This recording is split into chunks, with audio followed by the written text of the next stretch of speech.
So let me introduce our keynote speaker, and I'm very honored and happy to be able to do that. Last year, Susan Athey told me about this remarkable person, the chief economist at ADP. She co-heads their research institute there, doing a lot of interesting work. She's on a number of economic boards at the National Association of Business Economists, the Bureau of Economic Analysis, the Chamber of Commerce, and several others. We've had lots and lots of Zoom meetings, but this is the first time we actually got to meet face-to-face. So it's nice to be able to be back in person. She was nice enough to join me at the American Economic Association, where we chaired a meeting on economic statistics. But now we're getting to work much more closely on a series of research projects, and I think she's going to tell you about some of them, maybe even announce some stuff. So please join me in welcoming Nela Richardson. Thank you, Eric. Welcome. Thank you. And thank you, Eric, for welcoming me and for this entire experience. It's really great to be with you. It's great to be a closer right before reception. I only wish you have that privilege someday in your lives. But I'm very excited to be here because I'm very excited to share with you what I hope to be a very fruitful partnership. But before I get to that, I wanted to share some thoughts, some musings, and I think Dan's last presentation actually opened the door to a question I had as I sat through a lot of really great thoughts on the future of work and AI. And that question really just boiled down to one: who are we designing AI for? Because I think that really determines the framework in which we view AI. And it's not an easy question to answer, but of course I have a point of view. Never ask a question in front of an audience you don't have the answer to. So that's number one. So I want to talk about AI's people problem. I'm actually going to go back to earlier in the day when Eric opened the conference, the workshop, with this idea that humans should be the ends and not the means of whatever outcome. And it is very clear that AI has a people problem. Let's not be too biased against AI because I also have a people problem, but we'll get to that later. But the roadmap for the 20 minutes or so I have with you today is really to talk about AI and data. It's really important. AI and the labor market, and that's critical because the labor market we knew 2 years ago is not the labor market that we're heading into, and I think it's worth underlining that for the purpose of this conversation. And AI and the worker, because I happen to be chief economist of a human capital management company. What does that mean? I'm not quite sure. Maybe you all can help me. But it really is about how do we make the world of work a better place. We'll talk about that in a bit. And then finally, I want to get to your questions because I've noted that those are really the best part of the presentations, is hearing from you. So let's start with the data. Data, data, data. Remember these three words? They came from this recent publication from HAI, which said, as my colleague Tim Decker pointed out, that data was used to train these artificial intelligence processes, and that the trend implicitly favors private sector firms with access to vast data sets. In my view, every company right now is a data company. Because every company, even Joe's Pizzeria, is trying to go digital. They've learned over the last 2 years that digital is where it's at. That's where the consumer is now. Online ordering. Every company is collecting digital data. That's training your set. But at ADP, we have a big scale of data, and I just want to walk you through it a little bit, because it's an interesting lens on human capital, on labor. And if this thing called AI is going to work for people, excuse me, I'm from the Midwest. I tend to call humans people, so bear with me. If it's going to work for people, it has to be trained on really great data. And I know no data is perfect. I think of data like flour. It's better for what you make from it than in its raw form. So it's data, it's algorithms, it's machine learning, all building up to something more, which is called insights, which can train AI. So where are we with our data? Well, at ADP, we like to boast that data is our middle name, which is the ultimate in dad jokes at a conference, but it's true. And we always say that ADP is designing for people, and we are doing that in about 140 countries. 920,000 clients worldwide, everyone from really big Fortune 500 companies to literally one-person establishments use ADP services. ADP circulates $2.3 trillion in payments around the world every year. We pay about 38 million people worldwide and 1 in 5 private sector workers in the United States, 20% of the US workforce. But more than that, we touch nearly 70 million tax records. So ADP has its hands on half the working population of the United States. That's scale. What's also important about the numbers is the timeliness of them. We get them every week. So it's really an important snapshot. And this is just one example of the type of data that companies are now offering as a lens into the economy. ADP is not alone in this data. What's unique about us is that we found Eric and Susan to work with on how to tame some of it and to ask really interesting research questions. So AI is powered by data. And my first economic research paper actually happened on this campus. It really did. I'm not making it up just to suit the audience. It really happened on this campus. It was my sophomore year, and I came to Stanford for a summer research program. And I chose baseball, one, because my boyfriend at the time, now husband, liked baseball. But two, I chose baseball because of why every economist kind of secretly digs baseball. It has really great measures of human capital. RBIs, home runs, at bats. See, I know all these terms because I actually did the research here. Otherwise, I wouldn't know because I never watched baseball. But what if you could actually measure performance? Well, at ADP we can, because we actually see workers, we see people, not just on their hire date, like you see in a government report, but through their entire transition, whether they get promoted, when they get promoted, what kind of skills they get along the way. Some of that is in our data, and we are able to model that and really tell a story about a performance that's often missing. But the data can only take you so far. The problem is, AI is only as good as the data that powers it. So all of those wonderful characteristics about baseball players don't include the fact that, my son, who was a pretty good baseball player, but was a great comedian and had a great way of relaxing the team before a baseball game. That skill set is not included in the RBI stats.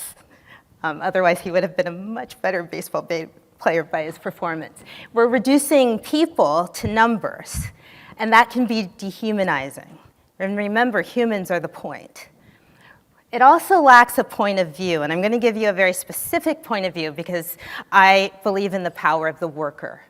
When I ask who are we designing AI for, I think if you look at it from the lens of human capital management, it has to be for the employee. It's not for the firm. It's not for the customer. It's for the worker to make the workplace a better place. And I'll get to that. And finally, data isn't comprehensive. So at the ADP Research Institute, we were formed about 10 years ago to really take ADP's data and try to create and deliver actionable insights that made the world of work a better place. It's a simple mission. We just want to make work better, right? But during the time of the pandemic, that was actually a hard thing to pull off because of the Great Resignation. Have you guys ever heard of that? Yeah? All right. The thing about the Great Resignation that was really interesting to me was that it wasn't based or predicted on economic principles. It was based on this idea of terror management.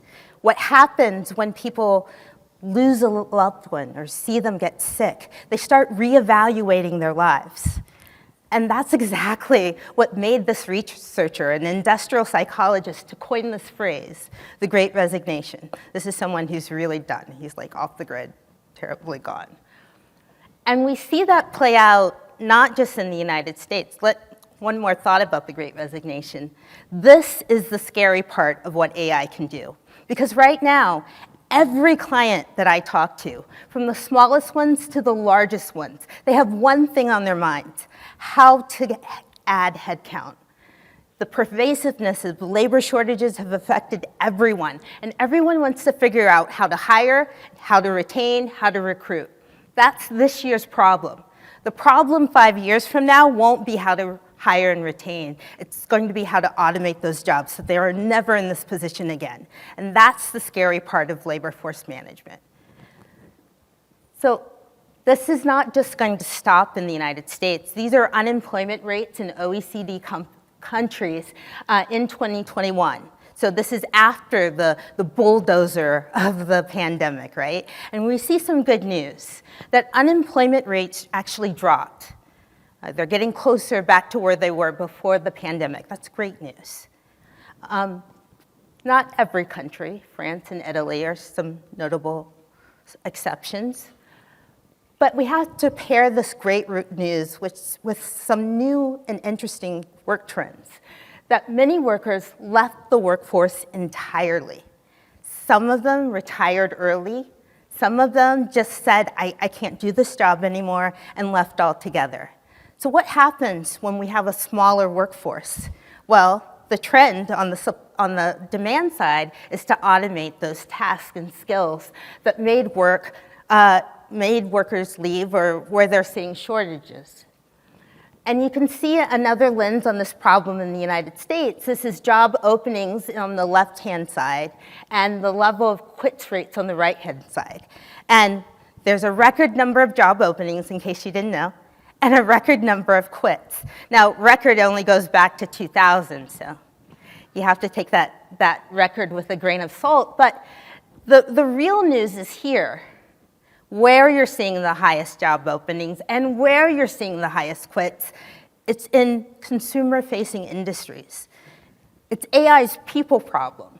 It's not in manufacturing. It's in those places like leisure and hospitality, education, health services. It's in those places that workers require empathy and learning and listening. And I then want to go back to something else Eric said that I think is really resonant but wasn't really picked up in the discussion, which is AI teaches us about our own human intelligence. So the question we have to ask is, before we replace teachers with chatbots to teach our kids how to read, we have to make sure we have kids that can learn to read from a chatbot, right? That's a learned skill, and the human population doesn't have it yet. Another thing that's interesting about this combined global experience about work post-pandemic is the uneven effect of it. Women left the workforce at 4 times the rate of men in the fall of 2020. Anyone want to wager a guess why?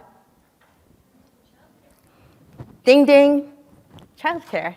Childcare. And incidentally, childcare is one of those hard-hit industries, right? It's down 10% from pre-pandemic levels. It was always expensive, and it's yet to recover. The second thing that was interesting about this time period in terms of the data is it told us that these wage gaps that we saw between men and women were shrinking. Before the pandemic, women made 80% of what men made. After 82%. Looks like good news, right? Right? Anyone want to? No one's falling for it. I get it. You guys are smart here.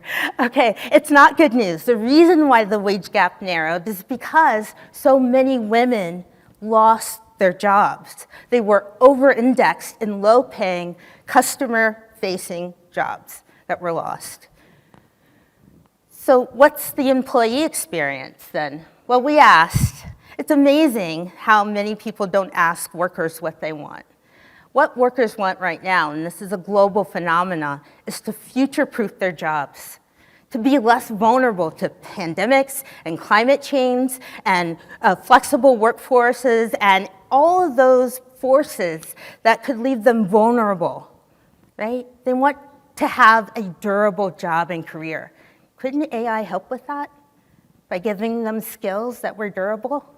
That could be used in different locations? I think it could. So what we did is we asked 33,000 people around the world what has been their experience with work. Here's what we found. 1, it looks like the Great Resignation is indeed going global, with 30% of the global workforce actively looking for jobs now. And that's, you can see, up from previous years when we asked the same question. We also asked, what's important to you? Now, let's not get too, Pollyannish about what workers want. Salary is and always will be number one. Second is job security. But thirdly is flexibility. And a lot of companies, it's not here on the West Coast, but back east, they think flexibility means people just want to work from home. It's not true. I mean, maybe it's true. But what they really want is the flexibility of hours over location. And the question is, could AI help with that? Could AI give workers more flexibility about when they worked, not just how they worked, because that's what they want. And then the final part of the study that I think is really resonant globally is that workers are just really stressed out. And they have been for some time. The thing about the pandemic is it didn't really change anything. It just exacerbated what was wrong in the labor market all along. And this study shows, it asks the question, how often have you experienced stress in the workplace? And these are the responses to at least once a week. Now, I could do an informal survey here and ask you, did you feel stressed in the workplace this week? But I'm not. You're already answering. I was trying to save you. But most of your colleagues around the world have felt stress, and you feel it the most if you're in North America, if you're in Canada or the United States. You have fewer worker protections, more demands. Now, the pandemic was a key reason for the stress, but after the pandemic, it was additional job responsibilities tied to work and lost colleagues. So all of these things had a ramification. That leads to that second chart, which is, I feel my work is suffering due to poor mental health. I was amazed that nearly half of the global workforce answered yes, agree, strongly agree to this question. This is an action item, if I've ever seen one, about what the workplace is and what the problems are in terms of human capital management. How do we solve for this? Well, I have some thoughts on how to do so. One, design for people. Not skills, not tasks, people. How do you make people better off? Two, data transparency. I love the benchmarking session because it really shook my confidence and optimism on a major scale, and then I got it back. But it's really about data. It's about making it transparent, accessible, benchmarking it, back testing it, running it through the grind. It's really about how do we make data work for us so people know when they're underpaid, for example.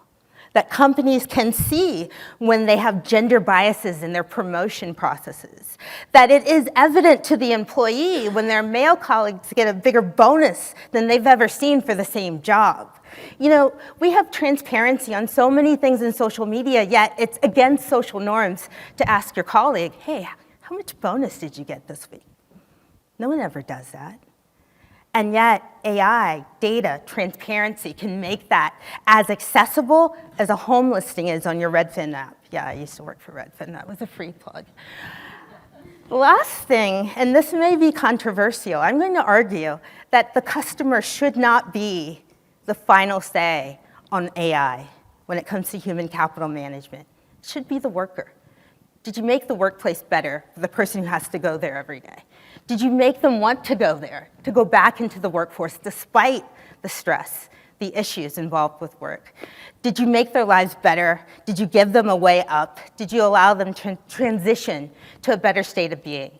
And I think all of these questions are so relevant, and that's why I am so thrilled to announce that we will be working on them together with the Stanford Digital Economy Lab, with Eric's team, to really uncover what it is that make workers tick and the proper role of AI in the labor markets in order to help workers, elicit their best performance. So from things like using anonymized data to uncover low-page workers' transitions, to topics about labor dynamism, mobility in this new world where globalization is being shaken to its core, and to really talk on a rigorous data scale about the future of work, which hasn't been scripted yet, and we all play a part in actually telling that story. So more to come. Happy if there's a question or two to take any question, but look forward to providing answers over the next several years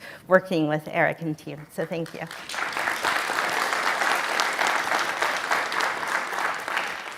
How does the data account for non-traditional, non-salaried work? Because I know a lot of people during the pandemic, maybe they left their job or lost their job, but they took on a lot of side hustles. Maybe they like made a e-commerce site and started selling stuff that they make, or they started like making music and then like doing gigs. But I feel like the types of work that I know people did change from the more traditional, you go into an office and work and get paid a salary or get paid by hour, to more flexible, independent types of work.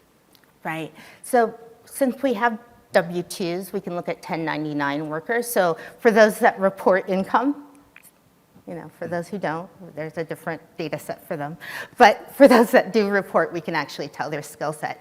But those 1099s are likely biased. They probably represent people who have advanced degrees, maybe have been out of the workforce and are now contracting their work to an institution. So we have to really be very careful of distinguishing different types of gig work and contract work in our data set, and we've tried to do that in past research. But it's a great question. The appetite for gig work, as you might imagine, has actually gotten less over the last 2 years because of the vulnerability of work itself. So something to keep an eye on. Mm-hmm. Thank you. Sure. Oh, Hi. Hi. My question is this actually an AI problem? I mean, I wasn't really convinced from your talk that the right title was AI's people problem versus free market capitalism's people problem. I mean, to the extent that you see the greatest resignations and the greatest need for labor is in areas of people facing jobs and leisure, well, I think that's where most people want human beings, right? I'd kind of like my latte made by a nice barista, not some robot, no matter how clever it is. It's hard to explain why, but I would. And, clearly for teaching, great place for human beings. And we could use so many more of them working in that job. I mean, the problem is that, the other fact you show is for all the stats, it's worse in North America, where there's the least support for workers and they're the least well paid to do all of these service and teaching jobs. So it seems like it's free market capitalism problem, and it's nothing to do with AI? Well, it hasn't had anything to do with AI, but that doesn't mean the future couldn't involve AI. So there's a synergy there, right? How do you keep that barista working in that Starbucks? Well, hopefully you do so by compensating her, giving her an opportunity maybe to franchise at some point, skills and training, development. It might be hours. Workers want very different things. So my argument here is that you can use data to look for opportunities using AI. For example, ADP has developed a diversity, equity, and inclusion benchmark that looks for discrimination in hiring practices and in wage setting practices. So we're able to use artificial intelligence to diagnose issues for companies that they can remedy. So ignorance cannot necessarily be an excuse for a reason why someone isn't promoted to a different type of job. So that's an example of how you take AI in a human capital setting and actually make the outcomes better for the worker. Maybe it doesn't change the little doodle she does on the cappuccino. Maybe that's completely human and we never want to change that. But the fact that you can actually look at her lived work experience and develop intelligence that make her outcomes better, I think is something, a potential part of what the future could look like. Just raising it. I don't think it's happened yet entirely at all, yeah. Sure, yeah. So I agree with that, but that sounds more like AI has an opportunity to work for social good that's not yet realized, as opposed to it being AI's problem. But anyway. Yeah, yes, I take your point, but you know, it's a great title. Any other questions for me?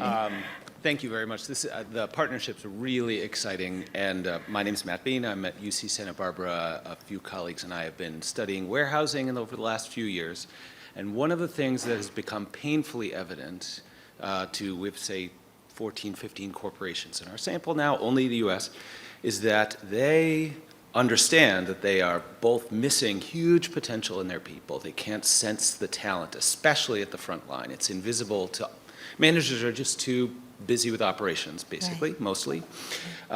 And they are very well aware of the mental health issue and sort of whole person health issue that is evident in what you shared. And I'm wondering, maybe this is for future conversations in the partnership you're about to spin up, but like what signals are evident in the data that you already capture for 38 million individuals that might help these organizations that are consuming your service identify these individuals, or maybe even better yet, give those individuals some nudge that they have latent potential they might not be aware of, and or that maybe they're tolerating too much and need to, and offering some services. They don't trust the organizations that hire them right now enough to get that message from them, but maybe you could give it to them. Wow. I think that is a key question, because when we look at our data set, what we're really looking at is raw material to set up with a different data set. The fact that we can identify workers and outcomes is really powerful. But if those identities were shared with a partner, let's say a health insurer, for example, anonymized completely so we can't back out who's who, that's really important for data privacy. But if we could pair that data with a health insurer so we can look at claims, absenteeism, for example, workers' comp filings, for example, we'd have a really interesting dynamic between worker performance, worker tenure, and health outcomes, for example. Or you can take that same data set and you can match it with some wealth management schema. So one way that companies are trying to retain workers is through financial well-being, offering services to employees that increase stickiness with an employer, right? And so again, matching these data sets with things that have been shown to work with retention and hiring might be a way to like reinforce what the company message is. But I think what you've hit on about trust is the whole game of it. Because over the last 2 years, workers have lost trust in their employer. 22 million lost their jobs. A lot that remained got the extra work. And so rebuilding that trust, maybe that is a people problem that AI can't solve, but using data in really inventive ways to help educate companies and make those outcomes transparent for workers, I think will help the future. All right, thank you very much for your attention.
Thank you, Nela, so much. Great talk, and thank you so much for the partnership. We're very excited about that.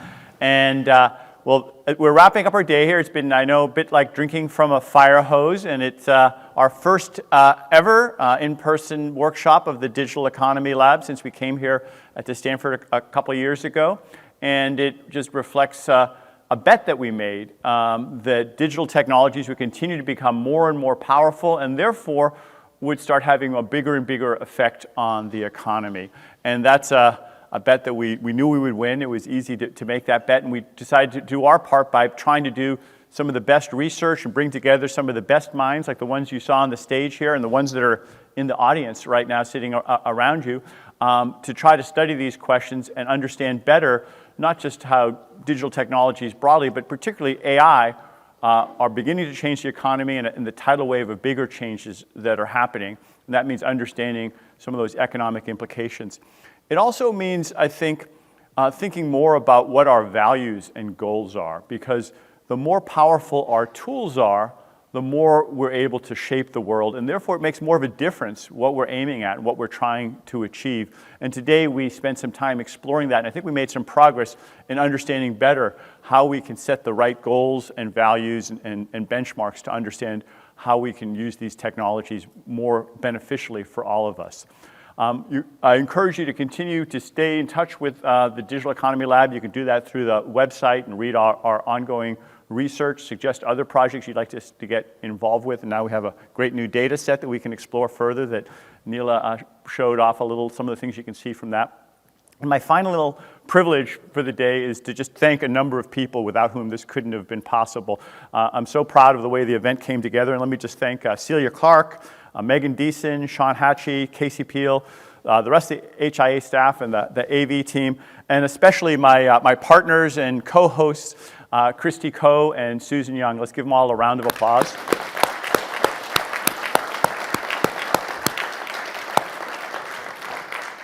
I want to thank all of you for coming and joining us and for your great questions. As Nela was saying, that was a especially fun part of it. I won't say the best part because I don't want to disrespect the amazing speakers too, but it was great to have the questions and the answers come back and have all of you be able to make us think a little bit harder about some of these questions. And now the last thing we need to do is drink. So please join me for the reception out front.